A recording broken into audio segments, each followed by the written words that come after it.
We have some stories by law enforcement officers about some of the eeriest calls they've had to respond to. I hold immense respect for all our law enforcement and first responder personnel. This discussion will offer a glimpse into the daily realities they face, exposing a side of the world that many of us are unaware exists. Let's dive in. Story 1. An intriguing story was recently shared with me by my father about my grandfather, who was a police officer in a small town during the 60s and 70s. It was common for officers to pull over vehicles driving through town, especially if they were unfamiliar. One night, my grandfather pulled over a bus full of people and asked where they were headed. It turned out to be Charles Manson and his group on their way to California. In another incident, my grandfather stopped a car passing through it and followed protocol. He chatted with the driver for a bit before letting him go. A few towns over, that same driver shot and killed a cop during a routine traffic stop. When questioned, he revealed that he had been pulled over by my grandfather, but spared him because he seemed like a nice guy. However, he did have a gun sitting in his lap at the time. Story 2. This involves an investigation into a tent set up near the waterfront. Usually it was just a homeless person looking for shelter. But this time, the resident mentioned a man living in a nearby cave who had been killing and eating small animals. My partner and I went to check it out and found the opening of the cave hidden among some thick brush. We climbed down and discovered various strange items inside, including torn pages from magazines, clothing articles, a sugar cookie tin filled with raw meat, and even a gorilla costume hand. We immediately left and reported our findings to the police, but we never found out what happened to the man living there or why he had such bizarre possessions. It was definitely a creepy experience in pitch-black conditions late at night. Story 3. I work as a detention officer at a local jail. One night, we had a new guy brought in around 2 a.m., and it was immediately clear that he was going to be trouble based on his frantic movements and behavior. My coworker and I stayed with the booking officer to assist her when things inevitably got crazy. The guy kept talking nonstop during the whole process. Some of it made sense, but most of it was just gibberish. At one point, he looked up at my coworker and asked, "Would you blame me for it?" In an attempt to calm him down, my coworker responded, "Nah, man, no one can blame you." For some reason, this set the guy off. He jumped off the bench, and we both had to push him back down. While my coworker tried to handcuff his other wrist, he was already handcuffed by one hand to the bench. I used all my strength to hold him against the wall. This guy was surprisingly strong. I thought the damn bench was going to come off the ground when he first attacked us. Once my coworker finally got handcuffs on him, we took a step back. The guy then threw his head back and let out a blood-curdling scream that sounded like something out of a movie about demonic possession. He rolled his eyes back into his head and continued spouting off nonsense while looking around the room. I'm not Catholic, but I felt like crossing myself at that moment. This went on for about 45 minutes, with occasional moments of normalcy where he would talk to us like a rational person before falling back into his crazed state again. Story 4. The Oregon coast was being battered by a fierce storm that night. In the midst of it, a woman was driving under the influence and collided with the back of a parked school bus. Her car burst into flames, but she managed to escape. I found her wandering aimlessly on a side street and called out to her to stop. When she turned around, I could see that her lower jaw was missing and she seemed dazed.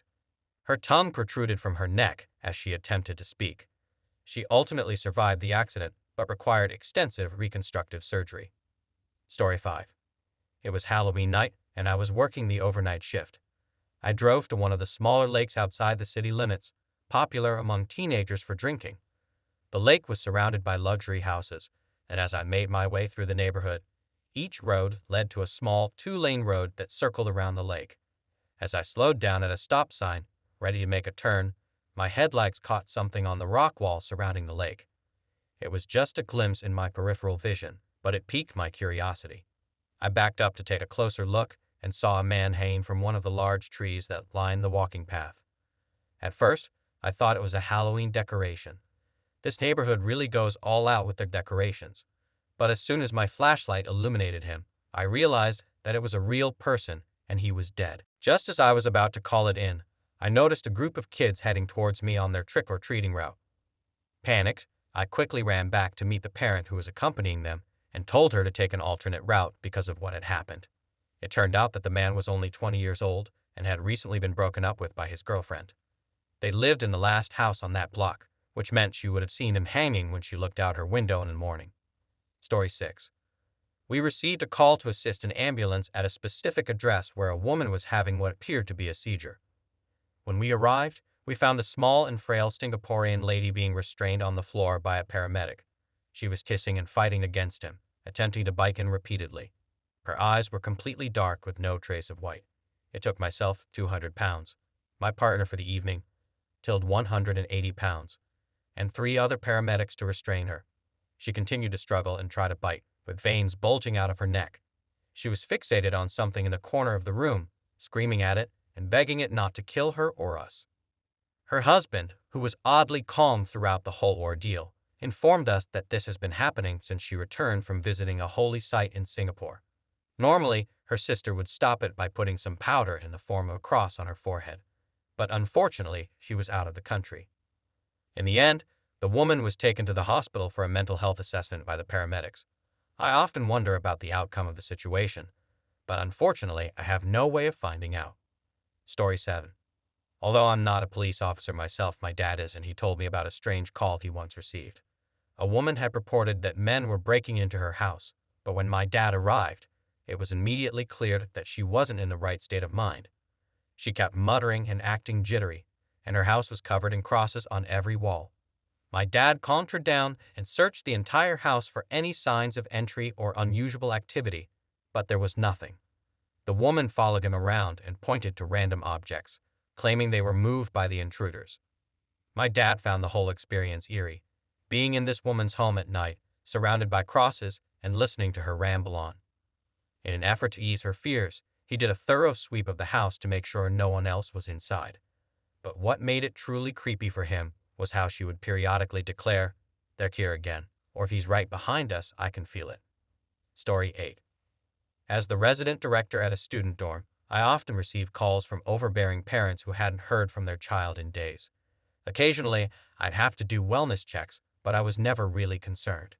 Most students were too busy with their own lives, partying, studying, or he turned around and saw a man standing at the end of a hallway, facing the door of a cold storage room. My friend yelled at the man to turn around, but he didn't respond. The homeowner also saw him and was terrified. My friend called out again before flipping the switch for the lights. But when the lights came on, the man/ghost had disappeared. Despite thoroughly searching the basement, my friend couldn't find anybody else there. The homeowner was so shaken up that he decided to stay with a friend for the night, and my friend called another cop to watch over the house in case anyone tried to enter. I'm not sure what happened afterwards, but my friend swears he saw someone or something in that basement. That's all we've got time for today. See you in the next video.